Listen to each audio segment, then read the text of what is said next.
বন্ধুরা রেডি হয়ে গেছে চম্পারন হান্ডি মটন রেসিপি। ঠিক আপনারা এইভাবে বানিয়ে খেয়ে দেখবেন। অবশ্যই কমেন্ট করতে ভুলবেন না। কেমন হয়েছে কমেন্ট করে জানাবেন। কত সুন্দর হয়েছে, খেতেও খুব টেস্টি হয়েছে। আপনারা অবশ্যই একবার বানিয়ে খেয়ে দেখবেন। আমি কি করে বানালাম পুরো ভিডিওটা আপনারা প্রথম থেকে লাস্ট পর্যন্ত দেখতে থাকুন আর অবশ্যই দেখবেন। নমস্কার বন্ধুরা, বিশাল কিচেন ভেজপুরে আপনাদের স্বাগত জানাচ্ছি। আজকে রান্না করব হান্ডি মটন। তা দেখতে থাকুন আপনারা প্রথম থেকে লাস্ট পর্যন্ত দেখুন ভিডিওটা কি করে রান্না করছি আমি। তার জন্য নিয়েছি আমি 1 কেজি খাসির মাংস। 1 কেজি মাংস নিয়েছি যেহেতু হাফ কেজি পেঁয়াজ আমি কুচিয়ে নিয়েছি আগে থেকে। নিয়েছি দুটো গোটা রসুন, কয়েকটা কাঁচা চেরা লঙ্কা নিয়েছি। আর আগের থেকে আমি মশলাটা ভেজে নিয়েছি।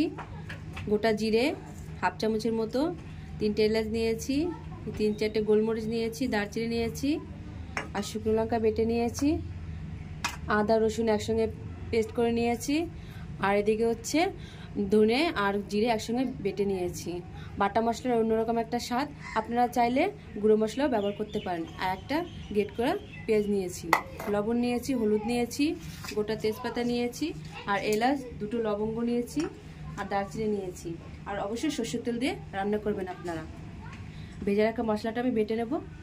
দেখতে কড়াইটা বসিয়ে দিয়েছি, গরম হয়ে গেছে। সরষের তেলটা দিয়ে দেব। 50 গ্রাম মতো তেলটা দিয়ে দিলাম। 1 কেজি মাংসের জন্য 50 গ্রামই তেল লাগবে আর গরম করে নিতে লাগবে অবশ্যই। আর গোটা তেজপাতা 2টো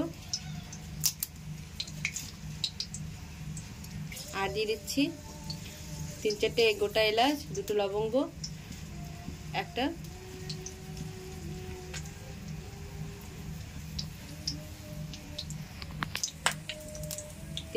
তেলটা গরম হতে থাক ভালো করে। ততক্ষণে আমি মাংসটা মেখে নিয়ে রেখে আমি বড় একটা পাত্রে মাংসটা ঢেলে নিয়েছি, ধুয়ে মাংস। এবার গরম তেল একটু একটু করে দিয়ে দেবো এর মধ্যে। অবশ্যই গরম তেল ব্যবহার করবেন আপনারা। এবার দিয়ে দিচ্ছি ধনে আর জিরে বাটাটা, আদা রসুন বেটে নেওয়াটা এটা দিয়ে দিচ্ছি। এবার লঙ্কা বাটাটা দিয়ে দিচ্ছি, হলুদ গুঁড়ো দিয়ে দিচ্ছি, তো পরিমাণ মতো লবণ দিয়ে দিচ্ছি, গ্রেট করা একটা পেস্ট এটাও দিয়ে দিচ্ছি। ভেজে রাখা মশলাটা বেটে নিয়েছিলাম আমি, এবার এটাও দিয়ে দিচ্ছি। আর ভালো করে মেখে নেব। ভালো করে মাখতে হবে অবশ্যই, কারণ কি একবারেই তো মাখাটা হবে। যখন হাঁড়িতে দিয়ে দেবো তখন তো আর মাখা যাবে না। সুন্দর করে 5 মিনিটের জন্য এরকম করে 5 মিনিট ধরে মাখতে হবে। যত ভালো করে মেশানো হবে মশলাটা তত ভালো টেস্ট হবে। এবার পেঁয়াজ কুচিটা দিয়ে দেবো, সবটাই দিয়ে দেবো। যতটা মাংস নেবেন আপনারা সেই পরিমাণে পেঁয়াজটা কুচিয়ে নেবেন, তাহলেই বেশি স্বাদ আসবে। আর ভালো করে মাখাতে হবে। দেখুন আমি কিভাবে মেখে নিচ্ছি, আপনারাও ঠিক এভাবে মেখে নেবেন। চম্পারন হান্ডি এরকম করে 5 মিনিট ধরে মাখতে হবে।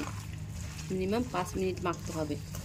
যত সুন্দর মাখানো হবে তত সুন্দর খেতেও হবে। কাশ্মীরি রেড চিলি দিতেছি, কালারটা আরও সুন্দর হবে।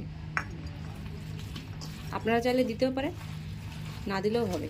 আমি দিলাম কালারটা সুন্দর আসার জন্য। 5 মিনিট হয়ে গেছে, আমি ভালো করে মেখে নিলাম।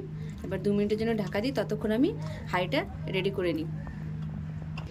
হাঁড়িটা নিয়ে নিয়েছি। এবার গরম করে রাখা তেলটা দিয়ে দেবো হাঁড়ির মধ্যে। সুন্দর করে মাখিয়ে নেব যাতে না লেগে যায়। ঠিক এইভাবে আপনারা মাখিয়ে নেবেন। হাঁড়িটা রেডি করা হয়ে গেছে। আমি এবার দিয়ে দেব পেঁয়াজগুলো এক সাইড থেকে বেছে নিই।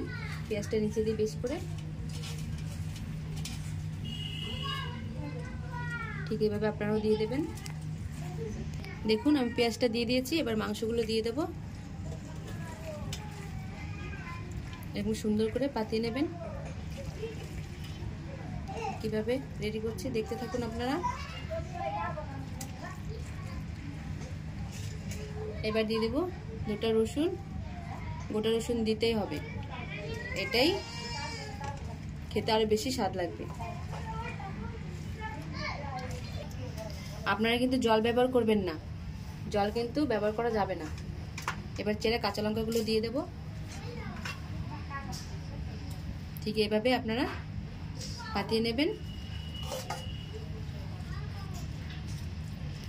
এরকম ছিদ্র করা একটা ঢাকনি নিয়েছি, অবশ্যই আপনারাও ছিদ্র করা ঢাকনি নেবেন। এবার আটা দিয়ে মুখটা লাগিয়ে দেব।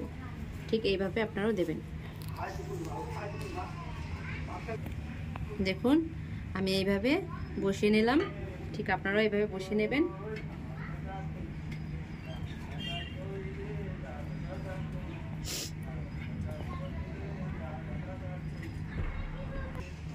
দেখুন আমি হালকা ফ্লেমে দিয়ে দিলাম গ্যাসে 8 ঘন্টার মধ্যে।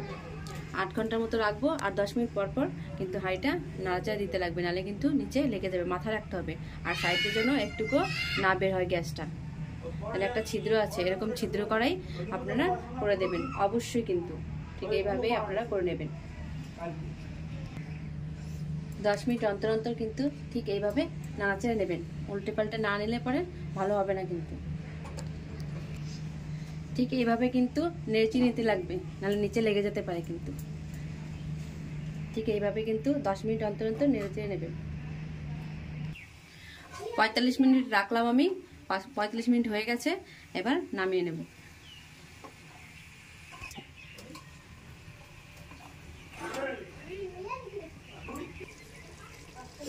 দেখুন কি সুন্দর একটা সেন্ট বেরিয়েছে।